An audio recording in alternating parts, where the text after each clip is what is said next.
21वां अध्याय। भरत वंश का वर्णन। राजा रंतिदेव की कथा। श्री सुखदेव जी कहते हैं, परीक्षित, वितत अथवा भरद्वाज का पुत्र था मन्यु। मन्यु के 5 पुत्र हुए, बृहतक्षत्र, जय, महावीर्य, नर और गर्ग। नर का पुत्र था संकृति। संकृति के 2 पुत्र हुए, गुरु और रंतिदेव।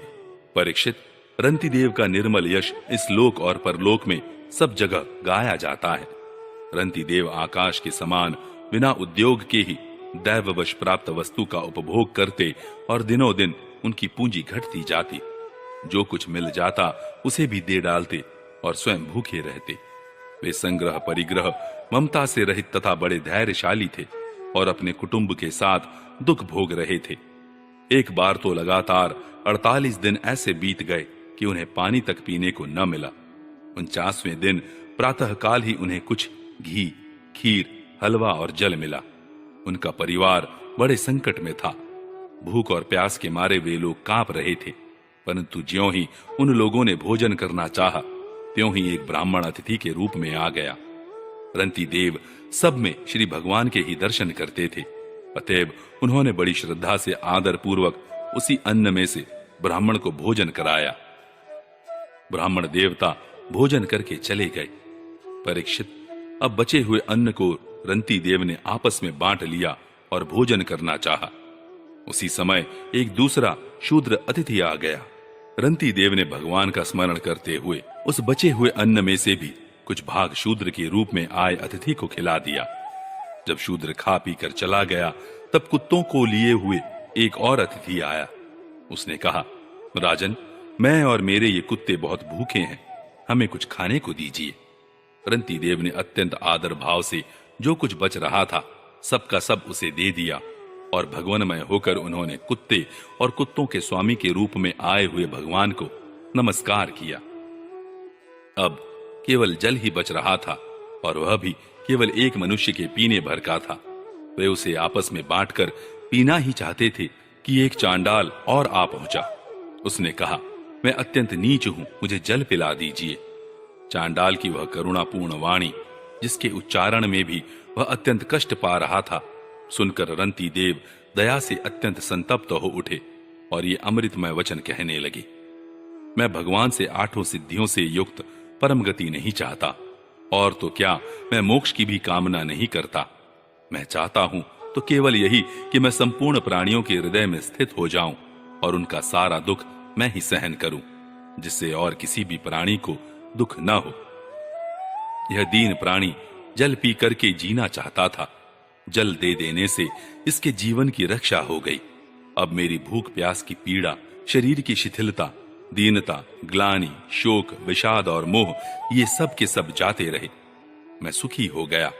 इस प्रकार कहकर रंतिदेव ने वह बचा हुआ जल भी उस चांडाल को दे दिया। यद्यपि जल के बिना वे स्वयं मर रहे थे, फिर भी स्वभाव से ही उनका हृदय इतना करुणापूर्ण था कि वे अपने को रोक न सके। उनके धैर्य की भी कोई सीमा है। परीक्षित, ये अतिथि वास्तव में भगवान की रची हुई माया के ही विभिन्न रूप थे। परीक्षा पूरी हो जाने पर अपने भक्तों की अभिलाषा पूर्ण करने वाले त्रिभुवन स्वामी ब्रह्मा, विष्णु और महेश तीनों उनके सामने प्रकट हो गए। रंतिदेव ने उनके चरणों में नमस्कार किया। उन्हें कुछ लेना तो था नहीं। भगवान की कृपा से वे आसक्ति और स्पृहा से भी रहित हो गए तथा परम प्रेममय भक्ति मात्र से अपने मन को भगवान वासुदेव में तन्मय कर दिया। कुछ भी मांगा नहीं। परीक्षित, उन्हें भगवान के सिवा और किसी भी वस्तु की इच्छा तो थी नहीं। उन्होंने अपने मन को पूर्ण रूप से भगवान में लगा दिया। इसलिए त्रिगुणमय माया जागने पर स्वप्न दृश्य के समान नष्ट हो गई। रंतिदेव के अनुयायी भी उनके संग के प्रभाव से योगी हो गए और सब भगवान के ही आश्रित परम भक्त बन गए। मन्यु पुत्र गर्ग से शिनी और शिनी से गार्ग्य का जन्म हुआ। यद्यपि गार्ग्य क्षत्रिय था, फिर भी उससे ब्राह्मण वंश चला। महावीर का पुत्र था दुरितक्ष। दुरितक्ष के 3 पुत्र हुए, त्रयारुणी, कवि और पुष्करारुणी। ये तीनों ब्राह्मण हो गए। बृहतक्षत्र का पुत्र हुआ हस्ती। उसी ने हस्तिनापुर बसाया था। हस्ती के 3 पुत्र थे, अजमीड, द्विमीड और पुरुमीड। अजमीड के पुत्रों में प्रियमेद आदि ब्राह्मण हुए। इन्हीं अजमेर के एक पुत्र का नाम था बृहदिशु। बृहदिशु का पुत्र हुआ बृहद्धनु, बृहद्धनु का बृहत्काय और बृहत्काय का जयद्रथ हुआ। जयद्रथ का पुत्र हुआ विशद और विशद का सेनजीत। सेनजीत के 4 पुत्र हुए, रुचिराश्व, दृढ़हनु, काश्य और वत्स। रुचिराश्व का पुत्र पार था और पार का पृथुसेन। पार के दूसरे पुत्र का नाम नीप था, उसके 100 पुत्र थे। इसी नीप ने शुक की कन्या कृत्वी से विवाह किया था। उससे ब्रह्मदत्त नामक पुत्र उत्पन्न हुआ। ब्रह्मदत्त बड़ा योगी था। उसने अपनी पत्नी सरस्वती के गर्भ से विश्वक्सेन नामक पुत्र उत्पन्न किया। इसी विश्वक्सेन ने जैगेश्वर के उपदेश से योग शास्त्र की रचना की। विश्वक्सेन का पुत्र था उद्वक्स्वन और उद्वक्स्वन का भल्लाद। ये सब बृहदिशु के वंशज हुए। द्विमीड का पुत्र था यवीनर, यवीनर का कृतिमान, कृतिमान का सत्यधृति, सत्यधृति का दृढ़नेमी और दृढ़नेमी का पुत्र सुपार्श्व हुआ। सुपार्श्व से सुमति, सुमति से सन्नतिमान और सन्नतिमान से कृति का जन्म हुआ। उसने हिरण्याभ से योग विद्या प्राप्त की थी और प्राच्य साम नामक ऋचाओं की 6 संहिताएं कही थी।